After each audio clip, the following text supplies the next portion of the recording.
बेटी घर पर अकेली है, मेरे बिना नहीं रहती। बेटी का नाम क्या है? मीरा। ये देखो। मुझे दिखाओ।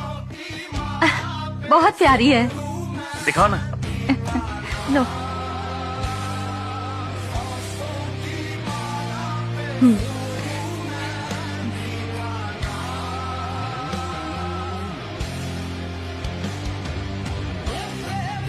इसीलिए कह रही हूँ भाई, सही वक्त पर शादी कर लेते तो तुम्हारे भी बच्चे होते।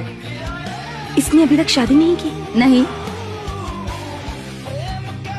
एक घुमक्कड़ से अपनी बेटी की शादी कौन करवाएगा? तुमने अभी तक शादी क्यों नहीं की? वो मेरा नहीं भी तो क्या हुआ, मुझे उसकी खुशियाँ अजीज हैं। वो मेरा नहीं भी तो क्या हुआ, मुझे उसकी खुशियाँ अजीज हैं। उसे पहली बेटी अता हुई, मेरा घर खिलौनों से भर गया।